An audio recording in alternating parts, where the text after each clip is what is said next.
On vous présente la compagnie Haas. Raquette un peu particulière, une raquette feutrée. Pourquoi feutrée? C'est que la compagnie Haas a travaillé beaucoup sur le son, le bruit, le nombre de dB que les raquettes produisent sur les terrains de pickleball. Si on va sur les terrains, quand on joue, nous, des maniaques de pickleball, ben on s'aperçoit pas trop quel son ça fait, le bruit des raquettes, la balle qui frappe la raquette.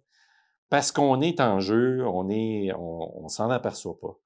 Mais dans les quartiers résidentiels, il y a plusieurs places qui commencent à se plaindre du bruit. La compagnie Haas a amené quelque chose de vraiment nouveau. On parle d'une raquette qui a 50 et plus d'élimination de bruit, de pickpock finalement, qu'on appelle sur les raquettes.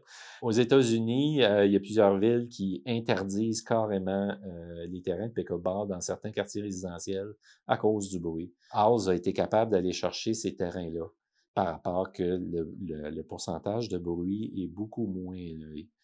On a vraiment une raquette qui est vraiment sourde quand la balle frappe la raquette. Dans plusieurs cas où on a passé les démonstrateurs, il y a plusieurs joueurs qui nous ont dit, écoute, ça a tellement déconcentré l'adversaire parce que quand on frappe la balle, on la frappe à la même puissance. La raquette donne à peu près les mêmes résultats qu'une raquette standard en carbone ou en Kevlar. Elle va donner à peu près les mêmes résultats au niveau de la frappe. Par contre, au niveau du bruit, ça change énormément. Donc, on ne peut pas dire, quand on arrive à frapper avec la raquette, on ne peut pas dire quelle force que le joueur en avant a appliquée sur la raquette. Donc, on ne sait pas trop à quelle vitesse la balle va revenir parce que c'est tellement étrange que c'est même déconcertant.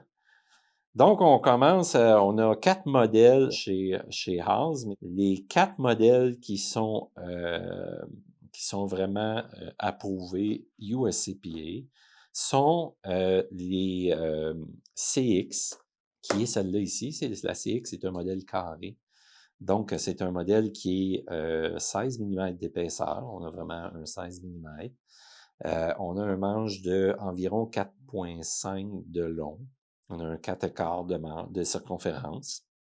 Et on a un poids moyen pour la série CX, un poids moyen de 7,8 onces. Donc, c'est une raquette qui est assez standard au niveau du poids. C'est une raquette qui est un poids moyen.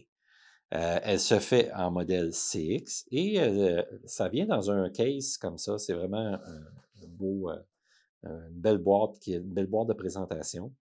Celle-ci, c'est le modèle CXE. Donc, c'est une hybride, c'est un modèle allongé. Donc, on a un beau modèle ici en allongé. Même chose, 16 mm. On a un manche un peu plus long, on a un manche de 5. Vraiment, c'est un modèle qui est hybride. Toujours à 7,8, aux alentours de 7,8, 7,8, 7,7 onces. Il y a aussi, dans les autres modèles, on a des modèles qui sont un peu plus en puissance. Donc, on a un 13 mm d'épaisseur. Toujours la même chose, on est comme un feutré sur le dessus. 13 mm d'épaisseur, donc on a une série Power. Donc, on a la même chose que dans la série Control. On va avoir un poids un peu plus bas, aux alentours de 7,6 à 7,7 onces. Même chose, le manche, un 4,5, un 5 de longueur, 4 écarts de circonférence. C'est feutré sur le dessus.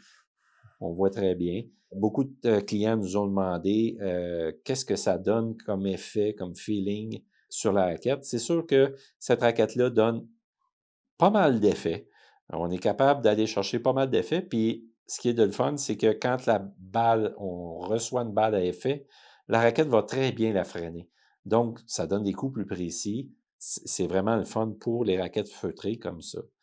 L'autre point important qu'on a avec ces raquettes-là, c'est ce qu'on appelle en anglais le dampering.